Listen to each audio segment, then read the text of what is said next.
Imagine this.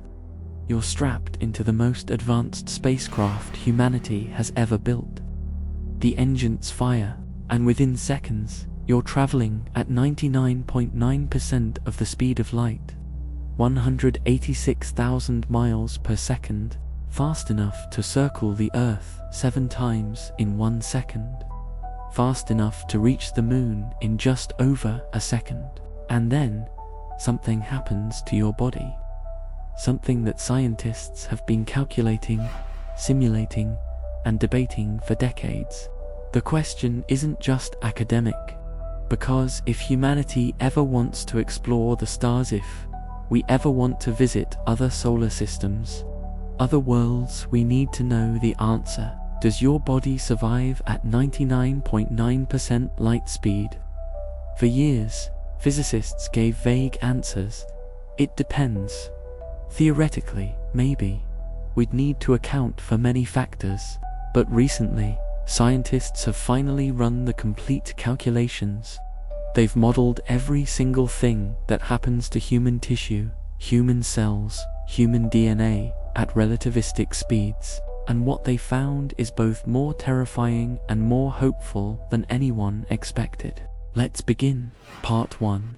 The terrifying question and physics fundamentals. Opening hook and the core question. Picture yourself right now. You're standing in mission control. The countdown hits 0. Humanity's most powerful spacecraft ignites its engines.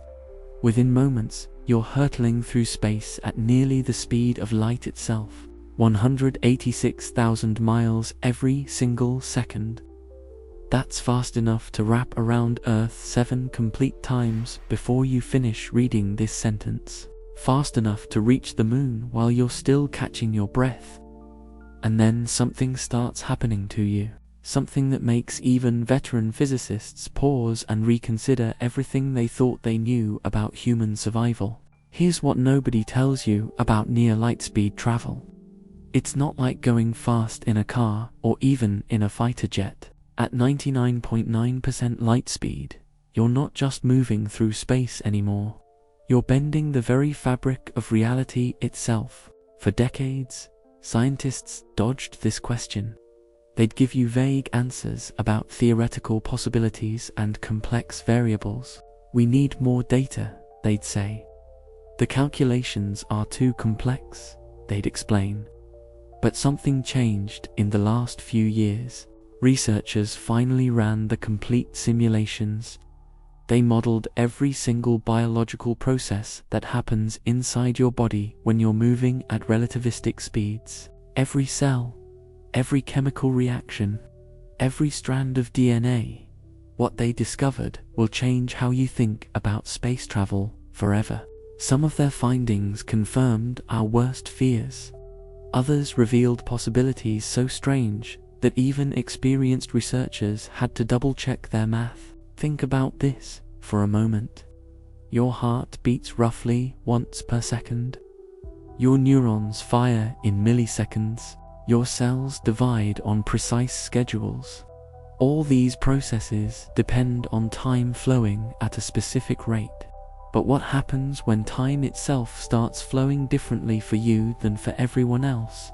The answer involves physics, so counterintuitive that it challenges everything we think we know about being alive. Yet it's also more survivable than you might imagine. The universe has given us a loophole, a way to cheat the cosmic speed limit without breaking the laws of physics. Over the next hour and a half, we're going to explore exactly what happens to every system in your body as you approach light speed.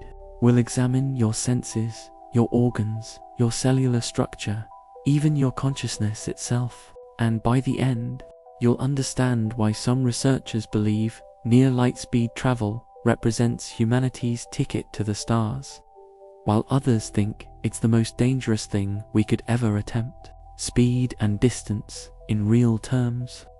Let's get crystal clear about what we're actually discussing here. The speed of light in empty space is roughly 186,000 miles per second. That's the cosmic speed limit. Nothing with mass can reach it. but you can get incredibly close. 99.9% of light speed means you're moving at about 185,800 miles per second. You're only about 200 miles per second slower than light itself. That might sound like a huge difference. 200 miles per second seems like a lot, right? But in the realm of relativistic physics, you're basically at light speed. Almost all the weird effects have already kicked in. Here's how to visualize this speed. If you could run at this velocity, you'd circle Earth's equator 7.5 times in 1 second. The entire planet would blur past you faster than you can blink. Or think about it this way. The International Space Station orbits Earth at roughly 5 miles per second. That's already fast enough that astronauts experience noticeable time dilation. They age slightly slower than people on Earth. We're talking microseconds of difference, but it's measurable. Now multiply that speed by 37,000. That's how much faster 99.9% light speed is compared to the IS. The difference isn't just quantitative, it's qualitative. You're entering a completely different regime of physics. Consider a journey from Earth to Mars. On average, Mars sits about 140 million miles from Earth. At conventional rocket speeds, this trip takes 6 to 9 months. Astronauts have to pack carefully, ration supplies, deal with bone loss and muscle atrophy for half a year or more, but at 99.9% light speed, the journey takes roughly 12.5 minutes, according to clocks on Earth. 12.5 minutes?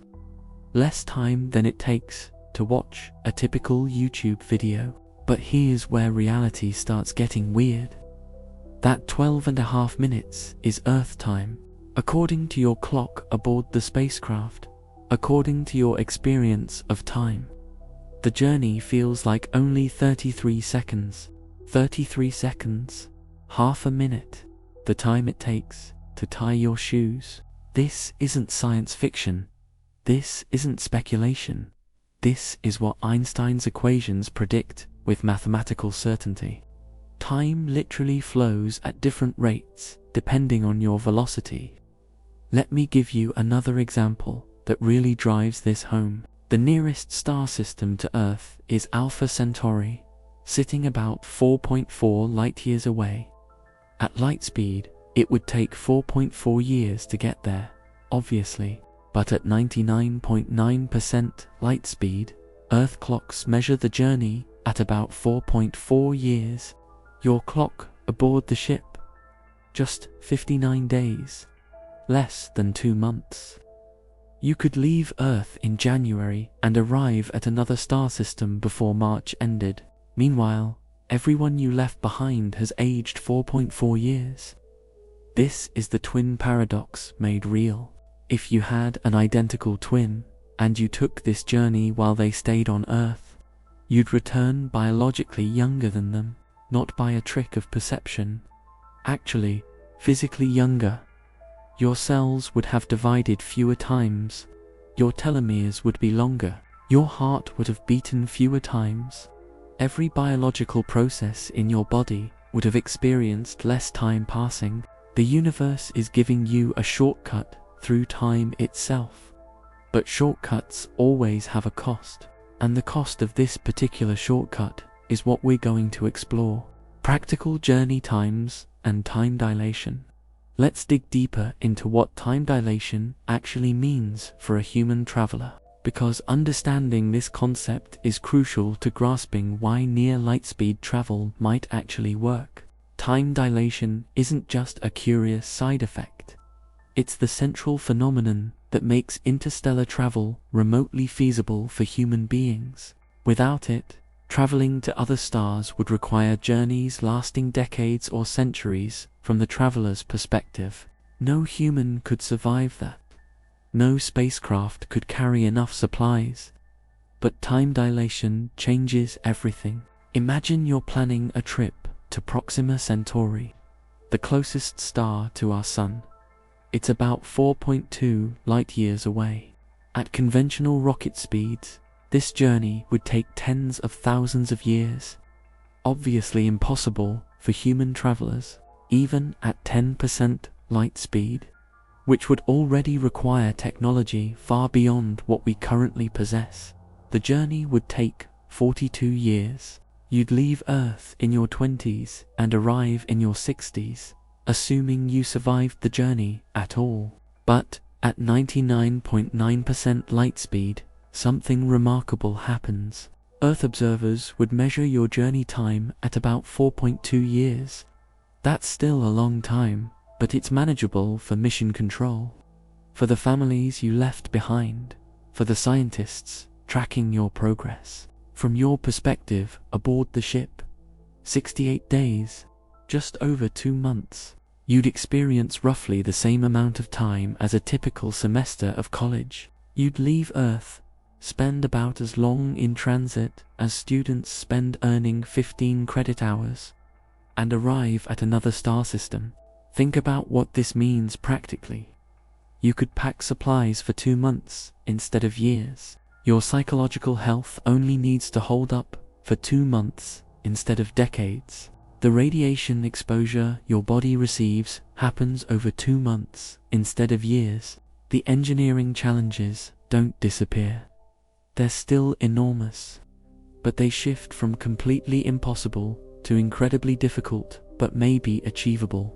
Here's another way to understand this. Let's say you're 25 years old when you depart Earth for Proxima Centauri.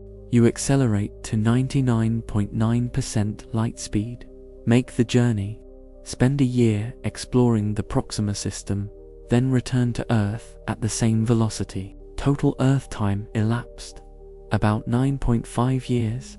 Your family and friends have aged nearly a decade. If you had a baby when you left, they're in elementary school when you return. Total time you experienced, about 5 months. You're still 25 years old, maybe 26. You've aged less than half a year while everyone else aged almost 10 years. This creates profound psychological and social challenges. You return to an Earth that's moved on without you. Technology has advanced. Culture has shifted. People you knew have changed, aged, maybe died, but you're alive. You made the journey. You survived. And that's the key question we're exploring. Can you actually survive?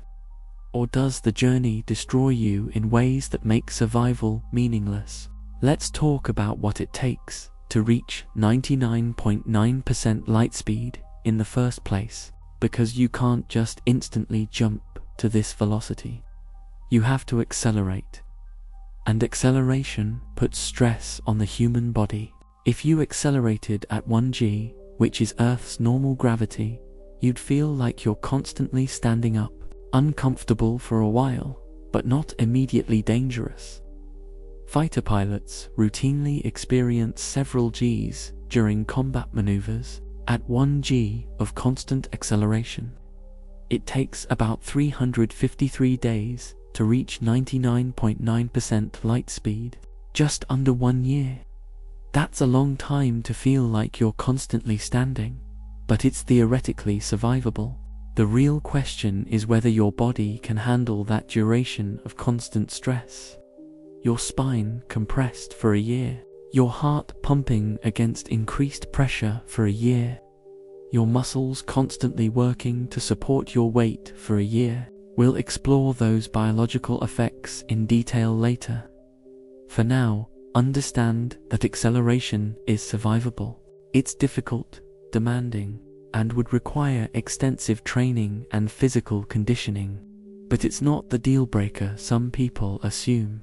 The bigger problems come from being at 99.9% light speed, from existing in a state where the universe around you is moving so fast that reality itself behaves differently. Einstein and the Lorentz factor. Now we need to talk about the math.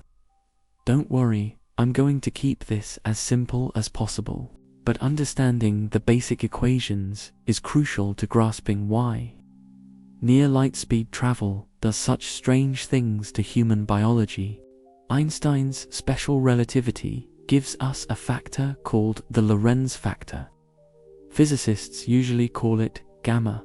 This single number tells you how much time dilates and space contracts at any given velocity. At low speeds, gamma is basically 1. Time flows normally. Space has normal dimensions. Nothing weird happens. But as you approach light speed, gamma increases dramatically. At 10% light speed, gamma is about 1.005. Time moves about 0.5% slower for you compared to stationary observers. Barely noticeable. At 50% light speed, gamma jumps to 1.15. Now we're seeing real effects. Time moves 15% slower for you. At 90% light speed, gamma becomes 2.29. Time is moving more than twice as slow from an outside perspective. Every second you experience, more than 2 seconds pass for everyone else. But at 99.9% light speed, gamma explodes to 22.37. What does this mean practically? For every second that passes on your ship, 22.37 seconds pass on Earth. For every minute you experience, Earth clocks tick off 22.5 minutes. For every hour you live, Earth ages almost an entire day. This isn't a small effect. This isn't a rounding error. This is a fundamental transformation of how time itself flows for you versus the rest of the universe. Space contracts too. In the direction you're traveling, distances shrink by the same factor. Remember that trip to Mars we talked about? 140 million miles, according to Earth measurements. But from your perspective, traveling at 99.9% light speed, Mars is only 6.3 million miles away. Space literally compresses. This isn't an optical illusion. It's not a trick of perspective. The distance actually is shorter in your reference frame. If you measured it with rulers, if you counted kilometers, you'd get a smaller number. Here's what's absolutely crucial to understand. These effects are real. They're as real as the ground beneath your feet or the air you breathe.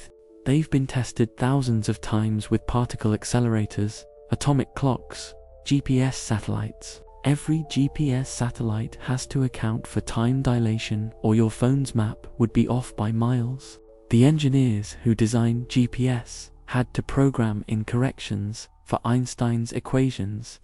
Otherwise, the system wouldn't work. We know these effects are real.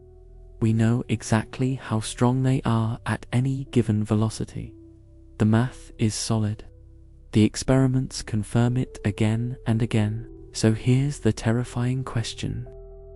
If time and space themselves are different for you, what happens to biological processes that depend on specific timings? Your heart beats at a certain rate. Your neurons fire at certain speeds. Chemical reactions in your cells happen at precise velocities. DNA replication follows exact sequences and timings. All of these processes evolved on Earth, where time flows at a specific rate. They're tuned to that rate. They depend on it.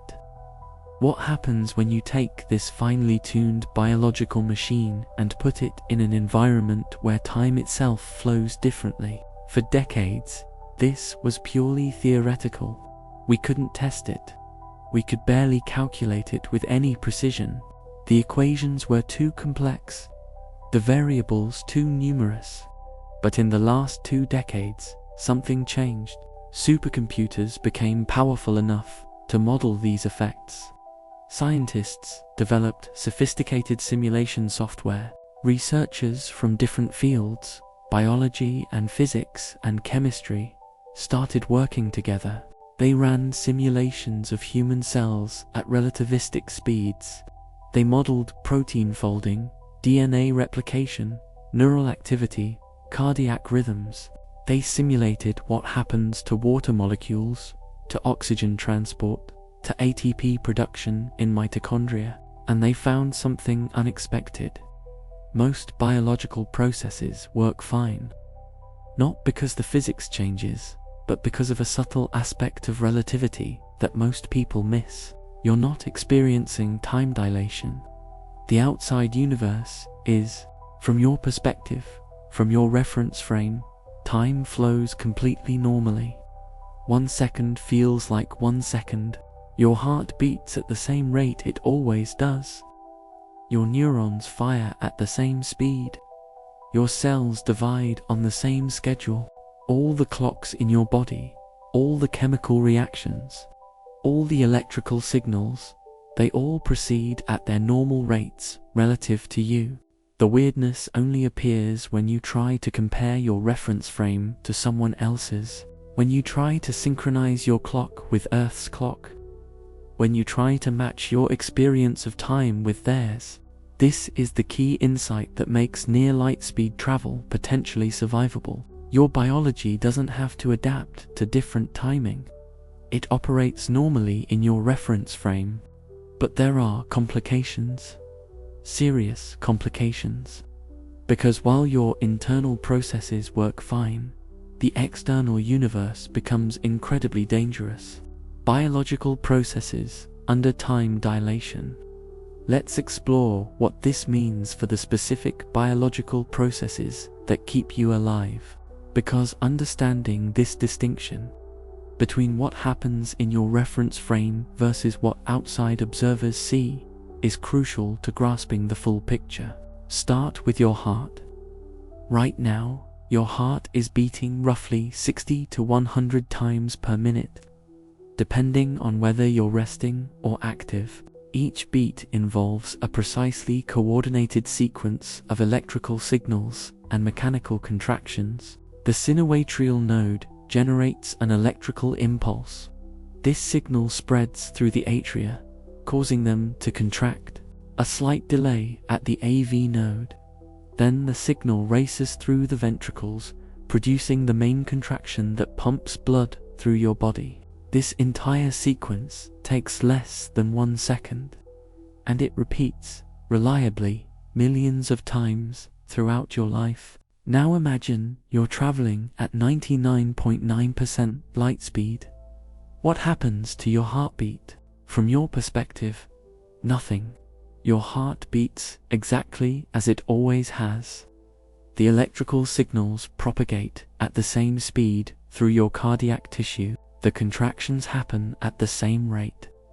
The timing between atrial and ventricular contractions remains perfect. You could hook yourself up to an EKG machine in the spacecraft, and it would show completely normal readings, 60 to 100 beats per minute. Normal wave patterns, everything functioning perfectly. But if someone on Earth could somehow observe your heart in real time, they'd see something bizarre.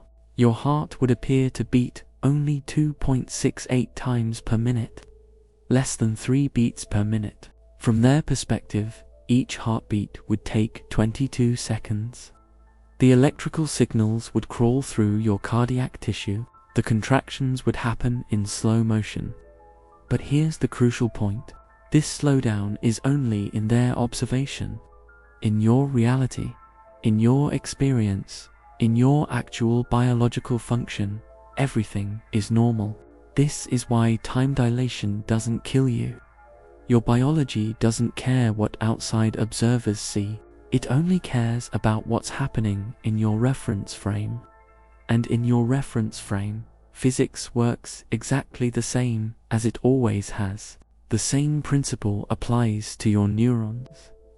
Right now, signals are racing through your nervous system at speeds up to about 250 miles per hour in your fastest nerve fibers. When you decide to move your hand, the signal travels from your brain to your muscles in milliseconds at 99.9% light speed. These signals still travel at 250 miles per hour in your reference frame. Your reaction times are normal. Your thought processes proceed at their usual speed. You don't experience any cognitive slowdown or speed up. What about chemical reactions? Your entire metabolism depends on chemical reactions happening at specific rates. Enzymes catalyze reactions. Molecules diffuse through cell membranes. ATP gets produced in your mitochondria. All of these processes involve molecules moving, colliding, bonding, breaking apart, and they all happen at specific speeds that depend on temperature, concentration, and other factors. At 99.9% light speed, these reactions continue at their normal rates in your reference frame. The molecules in your cells are moving with you. They're in your reference frame. The temperature is the same. The concentrations are the same. The reaction rates are the same. Your mitochondria produce ATP at the same rate. Your ribosomes synthesize proteins at the same speed. Your DNA replicates following the same timeline. Nothing in your cellular biochemistry has to change or adapt. It all just works. This is the remarkable insight that emerged from those detailed simulations. Biological systems are robust to reference frame changes because they're self-contained. As long as everything in your body is moving together in the same reference frame, the internal relationships between all your parts remain constant. But there's a catch. Actually, several catches, and they're serious. First, while your internal biology works fine, the external environment becomes incredibly hostile. Cosmic radiation, interstellar particles, even individual atoms of hydrogen become dangerous projectiles at 99.9% light speed. Second, you're not completely isolated. You need supplies, oxygen, water, food. These have to come from your environment. If your life support systems fail, your reference frame won't save you. Third, acceleration and deceleration put enormous stress on your body. That year of accelerating at 1 g, that's survivable, but it's brutal. Your skeleton has to support your weight constantly. Your cardiovascular system has to pump against increased pressure. Your muscles never get to fully relax. And fourth, the psychological effects might be worse than any physical danger. Because while your body works fine, your mind has to cope with the knowledge that you're living at a different rate than everyone else, that you're experiencing time differently than the rest of humanity. Part 2. What happens to your senses, your vision, and the relativistic Doppler effect? Now, let's talk about what you'd actually see if you were traveling at 99.9% light speed. Because this is where things get genuinely disturbing. Imagine you're strapped into your seat as the spacecraft accelerates. You're looking out the forward observation window. At first, everything looks normal. Stars appear as tiny points of white, blue, and red light scattered across the darkness. But as your velocity climbs toward light speed, something extraordinary starts happening. The stars directly ahead of you begin changing color. That white star you were watching, it shifts toward blue, then deeper blue, then violet, then it disappears from visible light entirely as it shifts into ultraviolet. Blue stars become violet, then vanish into ultraviolet. Red stars shift to orange, then yellow, then white. The entire forward view transforms into a blazing wall of blue and violet light. This is the relativistic Doppler effect. You're moving toward the light so fast that the wavelengths compress. Everything shifts toward the blue end of the spectrum and beyond. Now here's where this becomes dangerous. Ultraviolet light isn't just invisible, it's ionizing radiation. The same type of radiation that causes sunburns and skin cancer. Except at 99.9% light speed, you're not getting a gentle dose from our distant sun, you're getting blasted by the accumulated light of thousands of stars, all blue shifted into harmful frequencies. That beautiful cosmic light show ahead of you. It's a radiation hazard intense enough to kill you in seconds if it weren't for your spacecraft's shielding. The forward windows can't be ordinary glass. They need to be heavily shielded, probably with thick layers of specialized materials. Maybe even actively managed electromagnetic barriers. Without proper protection, the radiation pouring through that forward window would cook you faster than standing next to an unshielded nuclear reactor. But the strangeness doesn't stop there. Look behind you. The stars in your rear view are undergoing the opposite transformation. Red stars shift toward infrared. White stars become red, then fade into infrared. Blue stars shift to white, then red, then vanish. Within moments, your entire rear view disappears into darkness. The wavelengths have stretched beyond what human eyes can detect. You're seeing less and less until finally, behind you, there's nothing but black. The universe hasn't disappeared. The light is still there, but it's been redshifted so far into infrared that your eyes are completely blind to it. You'd need infrared cameras to see anything behind you at all. Now let's talk about what happens to your entire field of view. This is where things get truly bizarre. At 99.9% light speed, space itself contracts in the direction you're traveling. Objects that should be spread across the sky appear to compress together. Your entire forward view squeezes into a smaller and smaller cone directly ahead. Physicists call this the searchlight effect or relativistic beaming. As you approach light speed, more and more of the visible universe appears to concentrate into a tight circle right in front of you. At 99.9% light speed, scientists estimate that roughly 80% of the visible stars in the universe would be compressed into a cone just 12 degrees wide. That's narrower than your fist held at arm's length. Everything else, the entire view above, below, and to your sides, would be nearly black. The few stars you can see in your peripheral vision would be distorted, smeared, their light stretched and warped by relativistic effects. Think about what this means for a moment. You're traveling through space, but you can barely see it. Your forward view is a blinding concentration of blue-shifted radiation. Your rear view is absolute darkness. Your peripheral vision shows almost nothing.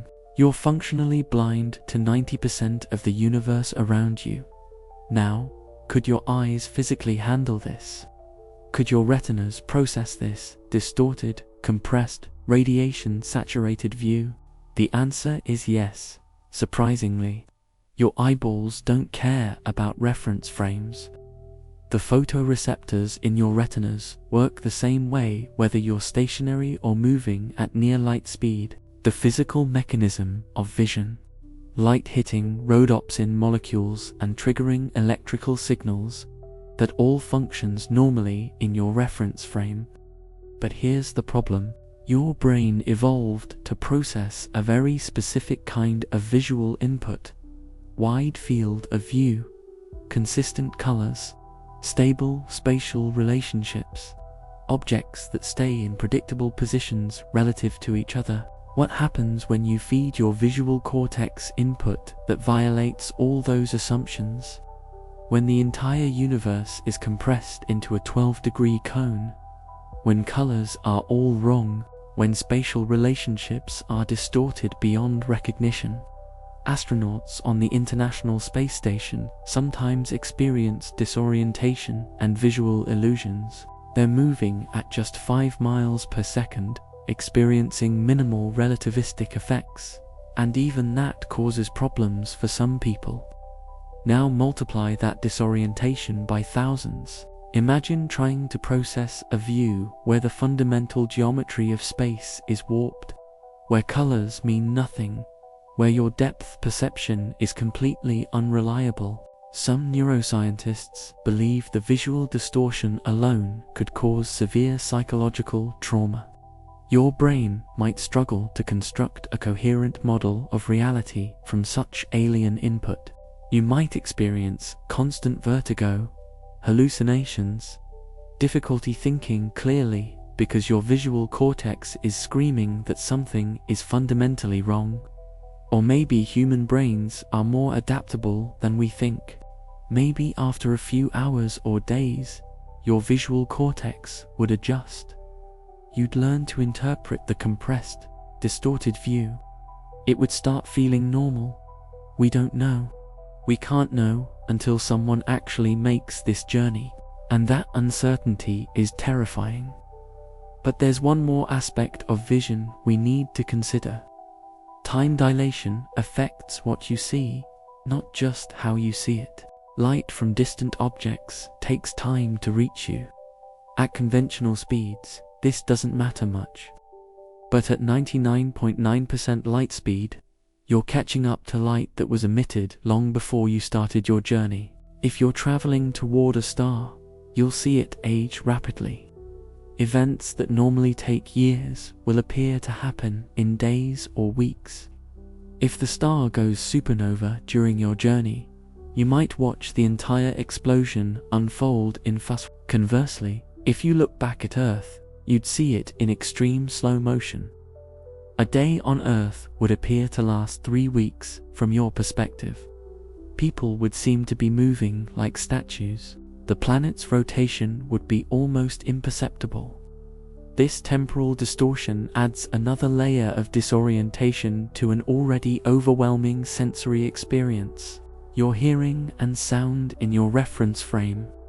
Let's shift to hearing, and here's where you might get a moment of relief. Because inside your spacecraft, sound works completely normally. Sound is mechanical vibration traveling through a medium, usually air. The air molecules in your cabin are all moving with you.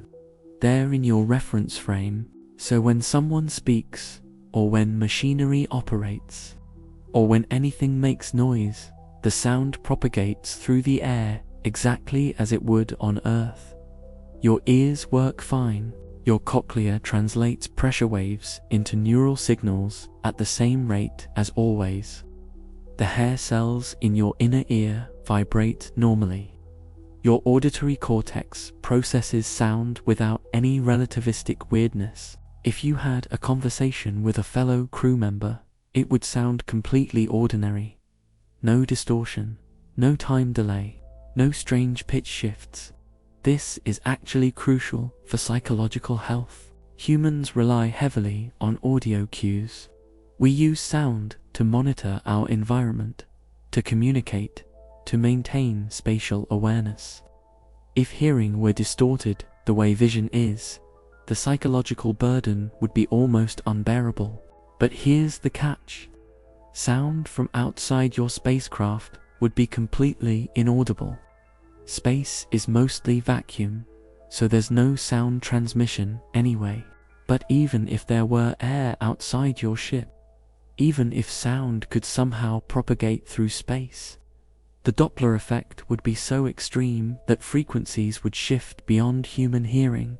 A normal human conversation ranges from about 85 to 250 vibrations per second. If that sound were coming from a stationary source while you're traveling at 99.9% light speed, it would be Doppler shifted far outside the range of human hearing. Sound ahead of you would shift to ultrasound frequencies above 20,000 vibrations per second. Your ears simply can't detect those frequencies. Sound behind you would shift to infrasound below 20 vibrations per second. Again, completely inaudible to human ears.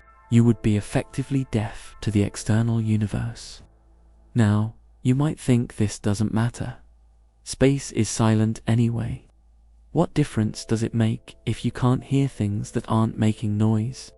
But consider the psychological implications. Sound connects us to our environment in ways we don't consciously recognize. The hum of machinery tells us systems are working. The absence of sound signals danger. Acoustic cues help us feel grounded in physical space. At 99.9% light speed, you'd lose all of that. Your only acoustic connection would be to the interior of your spacecraft.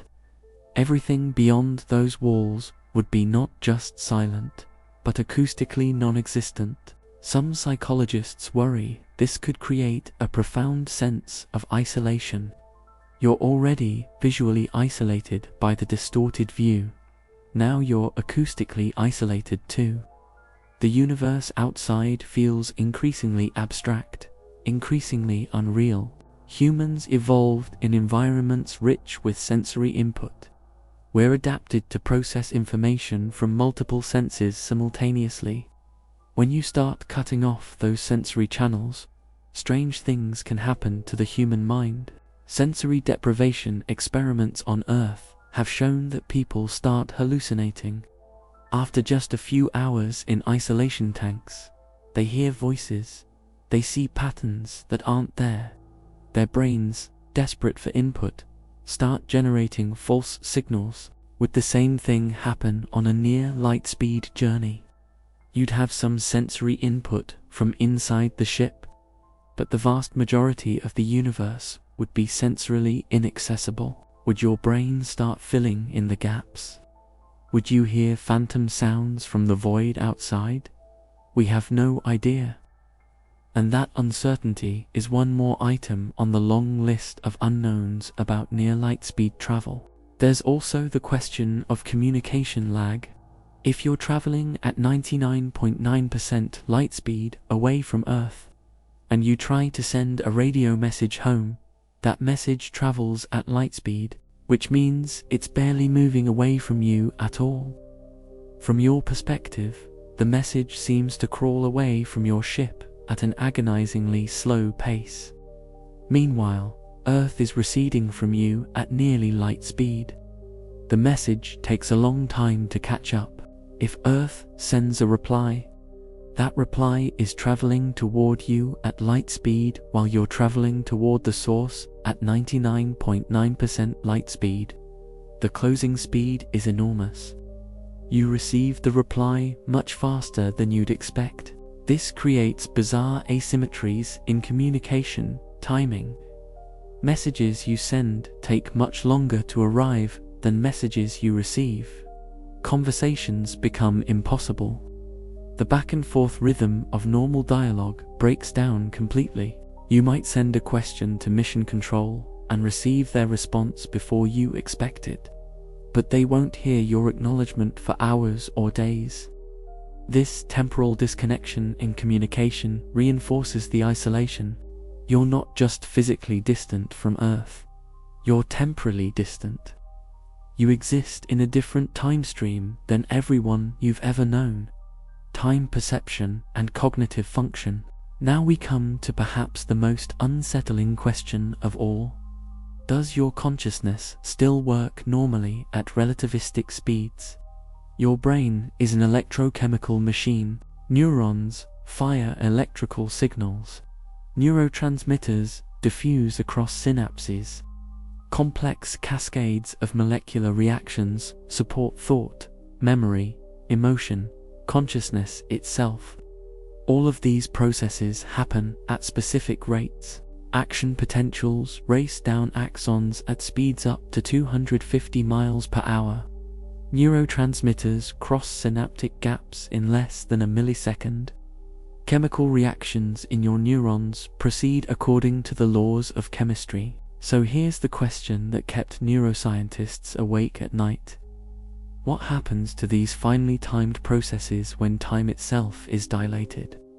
The answer is both reassuring and deeply strange. From your perspective, absolutely nothing changes. Your neurons fire at the same rate they always have.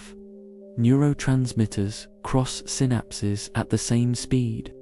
Your thoughts proceed at their normal pace. You don't experience any cognitive slowdown or speed up. Why? Because you're not experiencing time dilation. The outside universe is. This is the key point that bears repeating. Time flows normally for you. 1 second feels like 1 second. Your consciousness experiences time at the same rate it always has. all the clocks in your brain, all the chemical reactions, all the electrical signals, they all proceed at their normal rates relative to you. Your subjective experience of time doesn't change at all. If someone asked you to count to 60, it would take you 60 seconds by your watch. If they asked you to estimate how long a minute feels, you'd be just as accurate as you were on Earth. This is actually one of the most reassuring findings from the theoretical work. Your consciousness wouldn't be affected. Your ability to think, to reason, to feel emotions, to maintain your sense of self, all of that continues unchanged.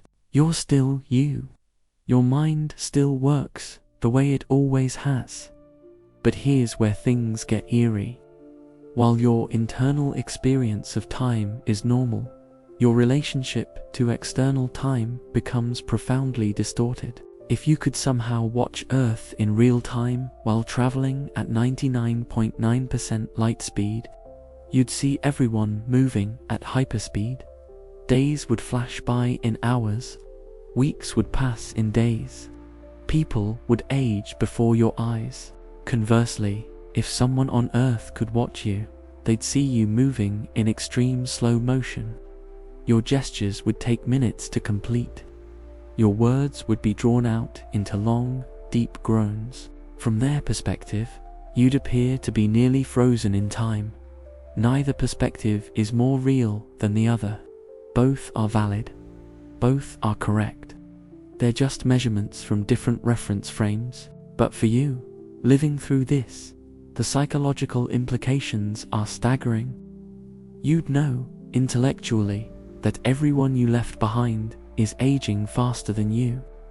Every hour you experience, they're experiencing an entire day. Every day for you, 3 weeks for them. Every month for you, almost 2 years for them. The journey to Proxima Centauri takes 68 days from your perspective. But for 0.2 years pass on Earth. By the time you arrive, a toddler you left behind is in school. A friend in their 20s is approaching 30. Elderly relatives might have died. And if you decide to return, another 4.2 years pass on Earth, while you experience another 68 days. You've been gone less than 5 months, subjectively. Earth has aged 8.5 years. You return younger than your younger siblings. Your children are older than you remember them. Everyone you knew has moved on with their lives while you were away. This is the twin paradox made real, and it's not a paradox from a physics standpoint. The math is clear. The predictions are unambiguous. But from a human standpoint, from an emotional and psychological standpoint, it's almost unbearable. Some psychologists think this temporal isolation might be harder to handle than any physical danger. Humans are social creatures. We define ourselves through our relationships with others. We measure our lives by shared experiences with friends, family, community. What happens to your identity when you step outside that shared timeline? When you return to find that everyone else has lived years of experiences that you didn't share? When you're emotionally and biologically the age you left, but everyone else has moved on, there's no way to prepare for this. No training program can simulate the experience of being temporarily displaced from everyone you've ever known. You can understand it intellectually, you can accept it rationally, but can you handle it emotionally? We don't know. This is entirely uncharted territory for human psychology. And there's another aspect that's even more disturbing. The isolation works both ways. From your perspective on the ship, you're moving at 99.9% light speed for weeks or months. You're thinking, experiencing, living at your normal pace. But you know that Earth is experiencing years. You know that events are unfolding, lives are progressing, the world is changing, and you have no way to participate, no way to influence anything. No way to be there for the people you care about. Someone you love gets sick. You can't help. You can send a message, but it takes hours or days to arrive, and by then circumstances have changed. By the time you receive their reply, even more time has passed. You're not just spatially isolated, you're temporally isolated. You exist in a different time stream. You're watching the universe in fast forward, powerless to engage with it. This sense of helplessness, of being frozen out of time while time rushes past, could be psychologically devastating. Some researchers have proposed extensive psychological screening and training for any near-light-speed mission. Crew members would need extraordinary mental resilience. They'd need to be comfortable with isolation, with helplessness, with the knowledge that they're becoming increasingly disconnected from everyone they've ever known. They'd need to be willing to trade their place in the shared human timeline for the experience of seeing other stars. Is that a trade worth making? Would you make it?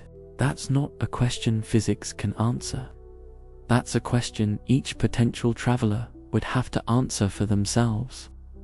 Your body can survive at 99.9% light speed. Your consciousness continues to function normally, but your relationship to time, to society, to everyone you've ever known, that would be permanently transformed. And we haven't even gotten to the physical dangers yet. We haven't talked about radiation, about what happens to your organs, about the cellular damage that accumulates during the journey. Those dangers are real, they're serious, and they might be the easier challenges to overcome compared to the psychological burden of temporal isolation. Part 3. What happens to your body? Your circulatory system and blood flow at relativistic speeds. Let's get into the serious biological questions now, because while your senses might be confused and your psychology strained, the real question is whether your body can physically survive the journey. Start with your heart. Right now, your heart is pumping about 5 liters of blood every minute. That blood races through 60,000 miles of blood vessels inside your body. In your arteries, blood moves at speeds up to 3 feet per second. It's a precisely coordinated system that's been operating since before you were born. So what happens to this system at 99.9% light speed? From your perspective, absolutely nothing changes. Your heart beats at the same rate. Blood pressure stays constant. Oxygen gets delivered to your tissues exactly as it always has. Every valve opens and closes on schedule. Every chamber contracts with perfect timing. This is because everything in your body is moving together. Your blood, your vessels, your heart muscle, they're all in the same reference frame. The relationships between all these parts remain constant. You could hook yourself up to monitors and they'd show completely normal readings. Heart rate between 60 and 100 beats per minute. Blood pressure in the healthy range. Oxygen saturation at 98% or higher. But here's where it gets weird. If someone on Earth could somehow observe your circulatory system in real time, they'd see your heart beating only about 3 times per minute. Your blood would appear to crawl through your vessels. Every heartbeat would take 22 seconds to complete. From their perspective, you'd look like you're dying. Your vital signs would suggest imminent cardiac arrest. But in your reality, everything is functioning perfectly. This is the strange duality of relativistic travel. 2 completely different observations, both correct. Neither more real than the other. Now let's talk about the real danger. Cosmic radiation. Space isn't empty. Even in the void between stars, there's roughly 1 hydrogen atom per cubic centimeter on average. At conventional speeds, these atoms are harmless. They bounce off your spacecraft like raindrops on a windshield. But at 99.9% light speed, Each of those hydrogen atoms hits you with the kinetic energy of a bullet. They're not just particles anymore, they're weapons. Your spacecraft needs serious shielding. We're talking meters of dense material. Water is actually excellent for this purpose. Several meters of water surrounding the crew compartment could absorb most of the incoming radiation. Without adequate shielding, those high-energy particles would tear through your body. And here's the critical problem. Your blood is moving. It circulates through your entire body every minute. When radiation damages your skin cells, the damage stays localized. But when radiation damages your blood cells, those damaged cells get distributed everywhere. Red blood cells carry oxygen to every tissue. White blood cells patrol your entire body looking for infections. Radiation damage to your blood becomes systemic damage. Scientists have run the calculations for various shielding scenarios. With minimal shielding, like current spacecraft use, your blood would become non-functional within hours. Red blood cells would be shredded. White blood cells would die. Your immune system would collapse completely.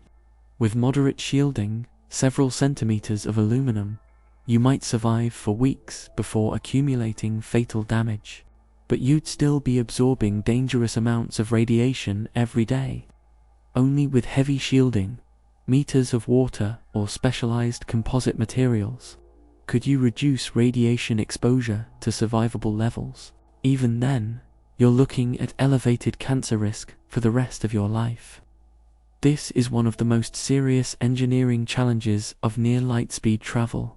You need enough shielding to protect the crew without making the spacecraft so heavy that you can't accelerate it to speed. Your skeleton, muscles, and structural integrity. Your skeleton is bearing a different kind of burden, and it starts long before you reach 99.9% light speed. Remember, you can't jump to that velocity instantly. You have to accelerate. And even at a comfortable rate of 1 g, maintaining that acceleration for an entire year puts enormous cumulative stress on your body. Think about what 1 g acceleration means. It feels like standing up constantly, your entire weight pressing down on your skeleton, your spine compressed, your leg bones supporting your full mass. For an hour, no problem. For a day, uncomfortable but manageable. For a week, your body starts to feel it. For an entire year, that's brutal. Astronauts on the International Space Station face the opposite problem. Their bones lose density because they're not bearing any load. They lose muscle mass because they don't need to fight gravity. Their bodies adapt to the environment, but you're facing constant stress. Your bones, especially your spine and leg bones, are under continuous load every single day for a year. Your muscles are working constantly against the acceleration. There's no relief, no break, no chance to fully relax. The good news is that humans evolved for 1 g. Our skeletons are built to handle this load. Our muscles are designed to work against gravity. The bad news is we've never tested sustained acceleration for this duration. The longest any human has experienced continuous thrust is a few weeks at most, in centrifuges or experimental vehicles. You'd need an incredibly intense exercise regimen, more demanding than what ISS astronauts currently do. Resistance training to maintain bone density, cardiovascular work to keep your heart strong, flexibility exercises to prevent your spine from compressing too much. You'd probably need nutritional supplements, extra calcium for bone health, extra protein for muscle maintenance, careful monitoring of your vitamin D levels and other nutrients crucial for skeletal health. And even with all that preparation, you're taking a risk. Some people might develop stress fractures. Others might experience chronic back pain from spinal compression. There could be long-term damage that doesn't become apparent until years after the journey. But here's the irony. Once you reach 99.9% light speed and stop accelerating, once you're at cruising velocity, you're in 0G again. The spacecraft is no longer accelerating. It's just moving at constant velocity. And constant velocity is indistinguishable from being stationary. You'd float inside the cabin just like astronauts on the ISS. This means you need artificial gravity.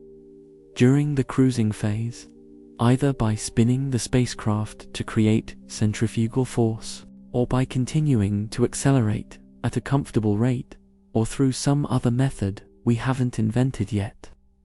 Without artificial gravity, you'd face all the same problems ISS astronauts deal with: bone loss, muscle atrophy, fluid redistribution that causes vision problems, balance issues when you eventually return to normal gravity. So you're looking at a year of sustained 1G acceleration, then potentially months of either 0G or artificial gravity during cruise, then another year of sustained 1G deceleration when you're slowing down at your destination. Your skeleton and muscles would be under stress for the entire journey, not the same stress throughout. The challenge keeps changing. Your body has to adapt continuously. Is this survivable? Probably. Human bodies are remarkably adaptable. We've survived in extreme environments, from Arctic cold to desert heat. We've adapted to high altitudes, deep oceans, and 0G space stations. But nobody's done this specific combination of challenges.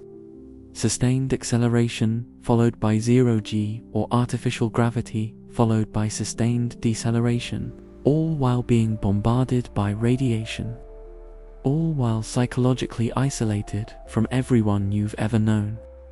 The physical stress compounds with the psychological stress. Your body is being pushed to its limits, while your mind struggles with temporal displacement and sensory distortion. DNA damage, radiation, and cellular replication. Now we need to talk about what happens at the cellular level, because this is where the real danger lies. Your DNA is constantly under assault. Even right now, sitting wherever you are, cosmic rays and natural background radiation are hitting your cells. Chemical reactions occasionally introduce errors. Your DNA accumulates damage every single day. But your cells have repair mechanisms. Sophisticated molecular machinery that detects damage and fixes it. Your cells repair thousands of DNA breaks every single day. It's a normal part of being alive. At 99.9% light speed, even with heavy shielding, the radiation environment is brutal. High-energy particles that penetrate your shielding don't just break DNA strands, they shatter them. They create complex damage patterns that are almost impossible to repair correctly. They generate free radicals that cause additional chemical damage. A normal cosmic ray might break 1 or 2 DNA strands. A relativistic cosmic ray can demolish entire sections of the molecule. Scientists have modeled radiation exposure for a 1-year journey at 9.9% light speed under different shielding scenarios. With minimal shielding, you'd receive a lethal radiation dose within days. Your cells would accumulate so much DNA damage that they couldn't function. You'd develop acute radiation syndrome. Your bone marrow would stop producing blood cells. Your intestinal lining would die. You'd be dead within weeks. With moderate shielding, you might survive the journey, but with serious accumulated damage, your cancer risk would skyrocket. Mutations would accumulate in your cells. Years after your return, you might develop leukemia, thyroid cancer, or other radiation-induced cancers. With heavy shielding, you could potentially reduce your radiation exposure to elevated but survivable levels, maybe double or triple what astronauts on the ISS receive. Still risky, still increasing your lifetime cancer risk significantly, but not immediately fatal. The problem isn't just during the journey, it's what happens afterward. DNA damage accumulates over time. Even if your cells repair most of the damage, errors slip through, mutations build up. Some of those mutations might be harmless, others might predispose you to cancer. 10 years after your journey, you might develop a tumor. 20 years later, another one. The radiation exposure during your few months of travel could haunt you for the rest of your life. This is why some scientists describe near light speed travel as a one-way ticket, biologically speaking. Not because you'd die during the journey, but because you'd be permanently damaged by it. You'd survive, you'd return.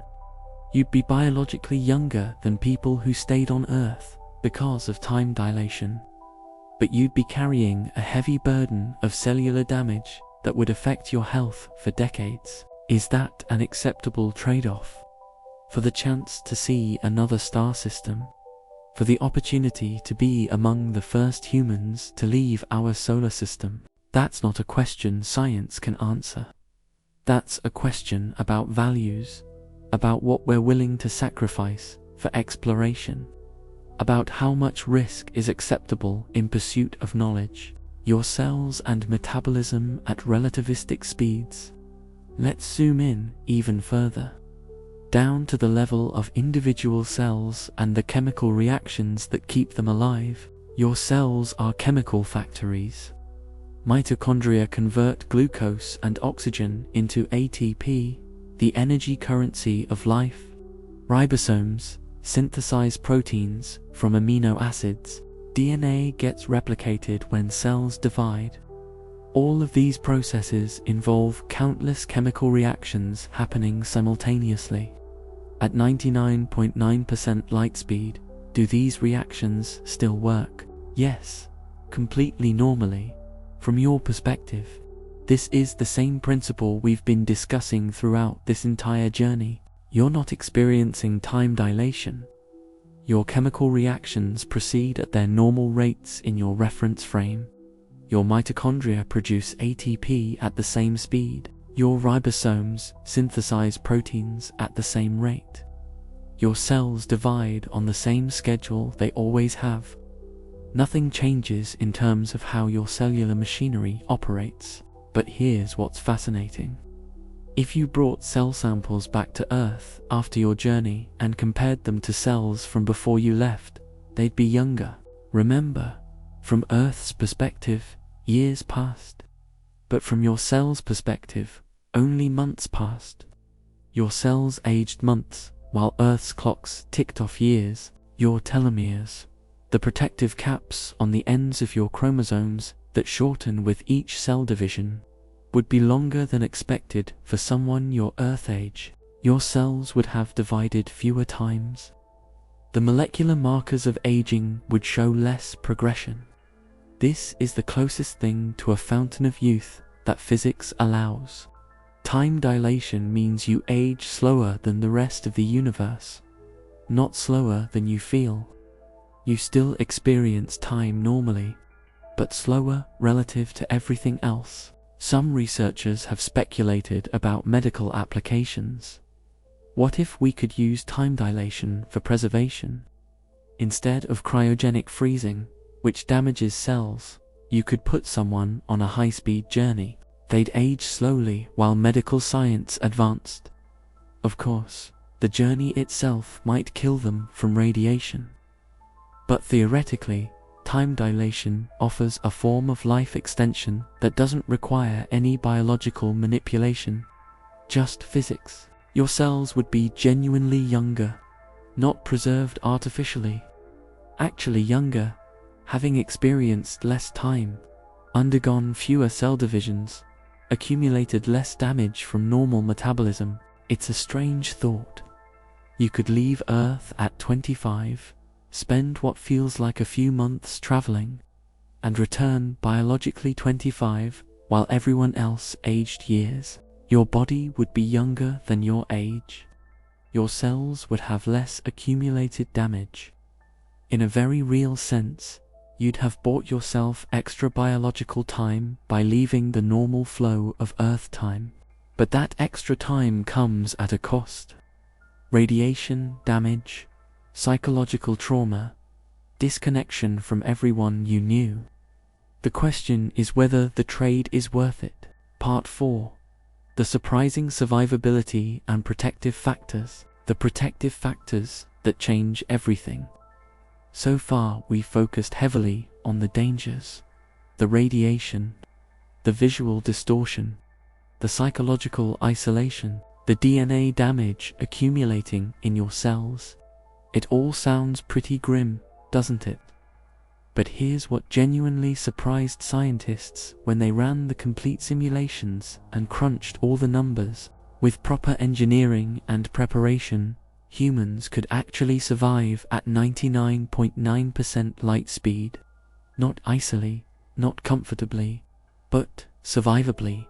Let me explain why this changes everything we thought we knew about interstellar travel. The biggest protective factor is something we've mentioned repeatedly but haven't fully appreciated. You're traveling with your spacecraft. Everything in your local environment, the air you breathe, the walls around you, your body, it's all in the same reference frame. This means you don't experience relativistic effects directly. You don't feel time dilation. Your biology operates normally. The laws of physics work exactly the same for you as they do for someone standing on Earth. The dangers come from external factors. Radiation from outside, the need for heavy shielding, the psychological burden of temporal displacement. But your body itself can function. Your heart beats, your lungs breathe, your brain thinks. All of it works. This is fundamentally different from, say, trying to survive in the vacuum of space without a suit. That's immediately fatal because the environment is directly hostile to human biology. But at 99.9% light speed, inside a properly designed spacecraft, the environment can be made Earth-like. You're not fighting against physics. You're working within it. Now let's talk about the second protective factor. Time dilation itself. Yes, time dilation creates psychological challenges. Yes, it disconnects you from everyone you know. But from a survival standpoint, it's actually incredibly helpful. Think about a journey to Proxima Centauri, our nearest stellar neighbor at 4.2 light-years away. From Earth's perspective, the journey takes about 4.2 years at light speed, but you're traveling at 99.9% light speed, so it takes slightly longer from their perspective. From your perspective, just 68 days. That's the power of time dilation. This dramatically reduces every biological challenge of long-duration spaceflight. Instead of years in space, you're dealing with months. Instead of years of radiation exposure, you're dealing with months. Instead of years of psychological stress from isolation, you're dealing with months. Your food supplies last longer relative to your experienced time. Your water recycling systems don't need to function for as many cycles. Your life support equipment experiences less wear and tear from your perspective. The psychological health challenges become more manageable. Humans can handle isolation for a few months much better than for years. Astronauts on the ISS regularly spend 6 months in orbit. It's difficult, but it's achievable with proper training and support. Time dilation turns an impossible multi-year journey into a difficult but survivable few-month journey. Think about what this means practically. You could visit another star system and return within what feels like half a year to you. Yes, Earth would have aged 8 or 9 years. But you personally would have only experienced about 5 or 6 months of travel time. That's a game changer. It makes interstellar travel feasible for individual human beings. not just for generation ships or frozen colonists. Shielding technology that might actually work. The radiation problem is serious. We've established that, but it's potentially solvable with technology we either have or can reasonably develop. Several shielding approaches could work together to protect you. First, water shielding. Water is surprisingly good at stopping radiation. The hydrogen atoms in water molecules are excellent at absorbing high-energy particles. A layer several meters thick around your living compartment could reduce radiation to survivable levels. The beauty of water shielding is that water is also essential for life support. You need water for drinking, for hygiene, for growing food if you're on a long journey. So the water serves double duty. It's not dead weight, it's functional mass that also protects you. Second, magnetic shielding. A strong magnetic field surrounding your spacecraft could deflect charged particles before they reach the hull. This wouldn't stop everything. Neutral particles and gamma rays would still get through, but it could significantly reduce your overall exposure. Magnetic shielding technology already exists. Earth's magnetic field protects us from solar radiation. We could potentially create artificial magnetic fields around spacecraft using superconducting magnets. Third, hydrogen-rich materials. Plastics, like polyethylene, are surprisingly effective radiation shields. They're lightweight compared to metal and contain lots of hydrogen atoms. Lining your spacecraft with specialized polymers could provide additional protection without adding excessive mass. Fourth, active shielding systems. Imagine using plasma or charged particle beams to deflect incoming radiation before it hits your ship. This is more speculative, but the physics works. You'd essentially create a protective bubble of charged particles around your spacecraft. By combining these approaches, layering different shielding technologies, scientists believe they could reduce radiation exposure to levels comparable to spending time in low Earth orbit, still elevated compared to Earth's surface, still increasing your cancer risk, but survivable. Astronauts have spent a year or more on the ISS and returned relatively healthy. They face increased cancer risk, but it's not a death sentence.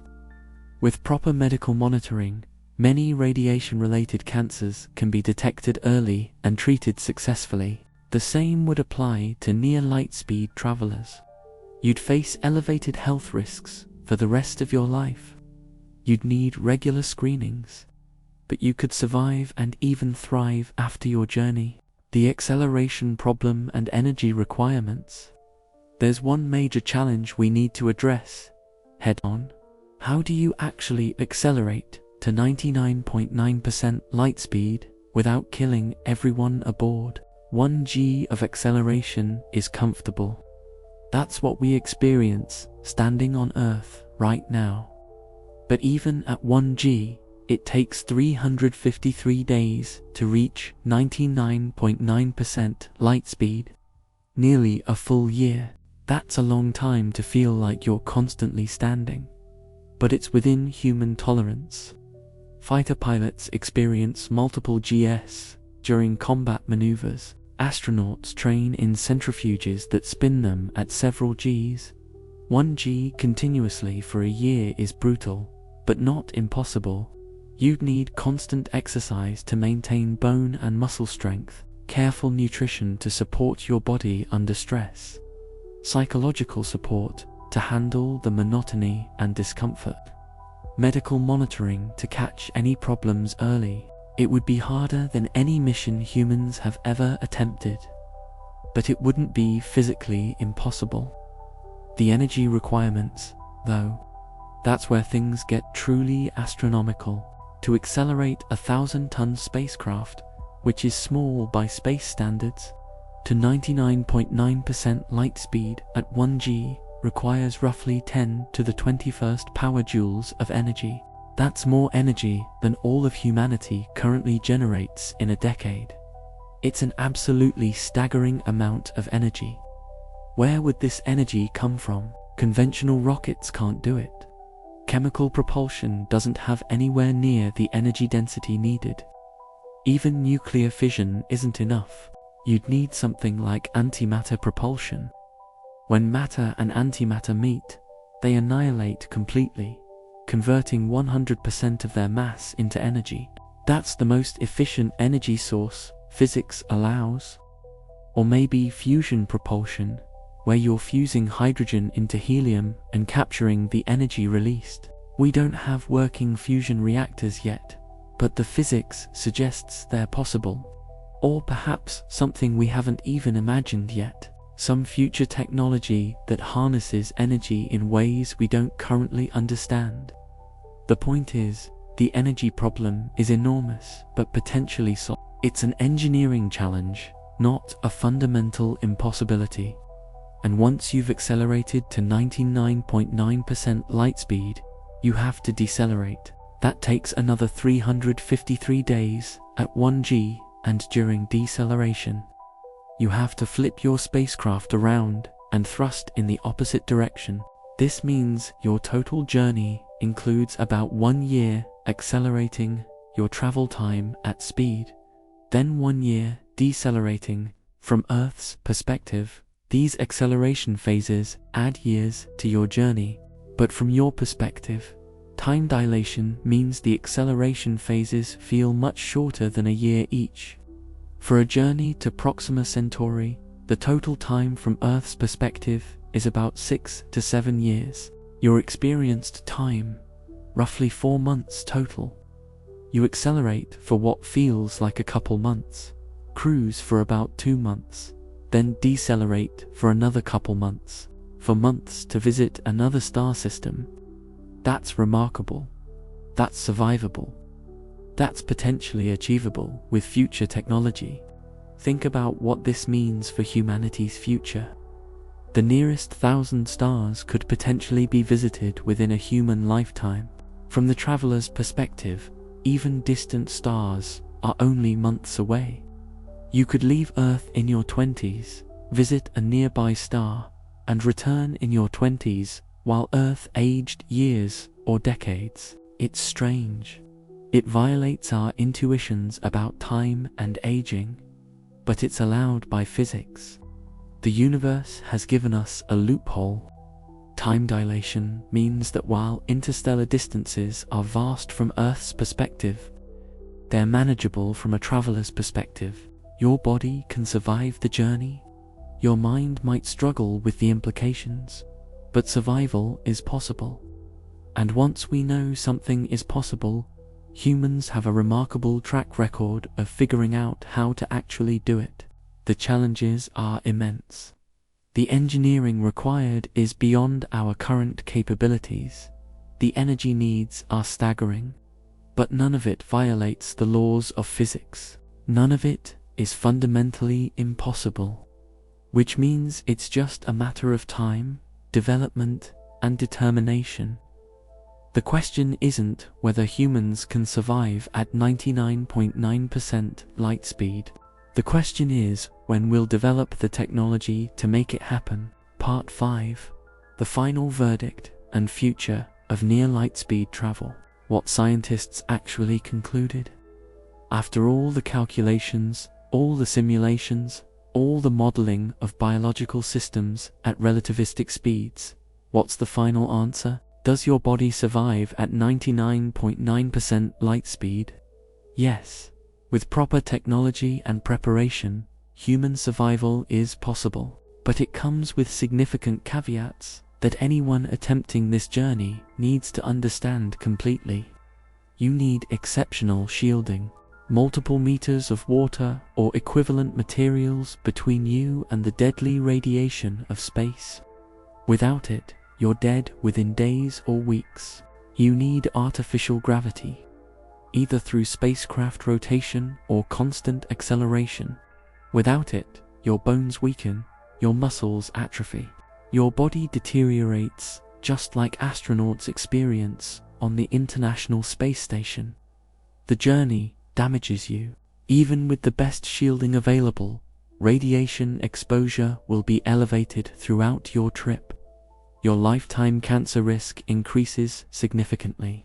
You might develop tumors years or decades after returning home. Psychological effects remain unknown. The visual distortion, the temporal isolation, the knowledge that everyone you know is aging faster than you. These mental challenges might prove harder to overcome than any physical danger. We simply don't know how human minds will handle this experience. Re-entry to normal society could be traumatic. You return younger than expected, with everyone else having aged faster. This is the twin paradox made real. Friends have moved on. Family members have changed. The world has evolved without you.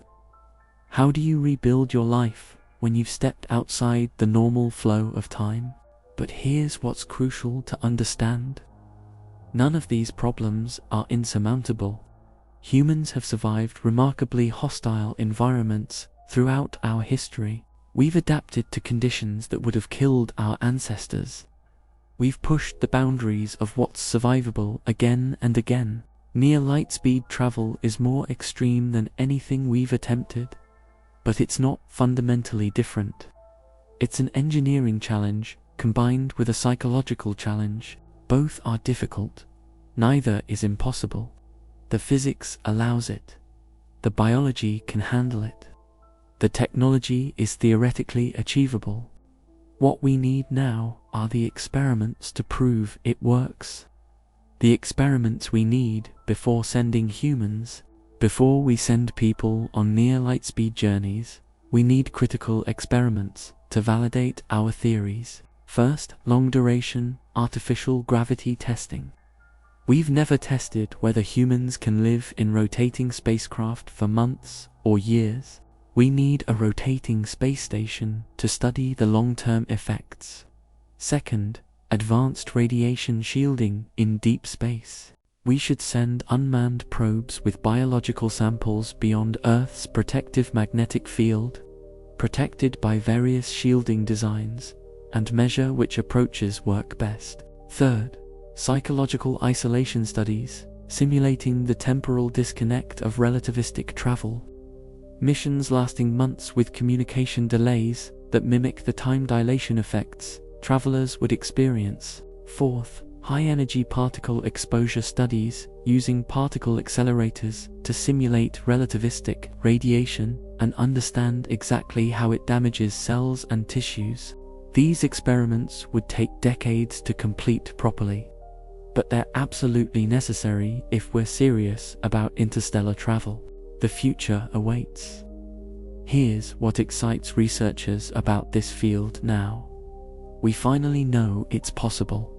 Not easy, not cheap, but possible. A human could board a spacecraft, accelerate to 99.9% light speed, travel to another star, and arrive alive, damaged, certainly. Psychologically affected, absolutely. But alive and functional. The galaxy isn't forever out of reach anymore. The nearest stars could be visited within a human lifetime. From the traveler's perspective, even distant stars are only months away. You could leave Earth young, visit another star system, and return still young, while Earth aged decades. It challenges everything we think we know about time, aging, and what it means to live a human life. But it's allowed by physics. The universe has given us this loophole. Time dilation means interstellar distances, while vast from Earth's perspective, become manageable from a traveler's perspective. Your body can survive the journey. The question is no longer if. The question is when. When will we develop the technology? When will we build the spacecraft? When will the first volunteers step forward? The first interstellar voyagers might be born within the next century. They'll need extraordinary courage, extensive preparation, and technology we're only beginning to imagine. But they won't be facing the impossible. They'll be facing the merely extremely difficult. And humans have been doing the extremely difficult for as long as we've existed. We've crossed oceans, climbed mountains, ventured into space, walked on the moon. The stars are next. And now we know, finally and definitively, that we can survive the journey to reach them. Your body survives at 99.9% light speed. The answer is yes. The future is waiting.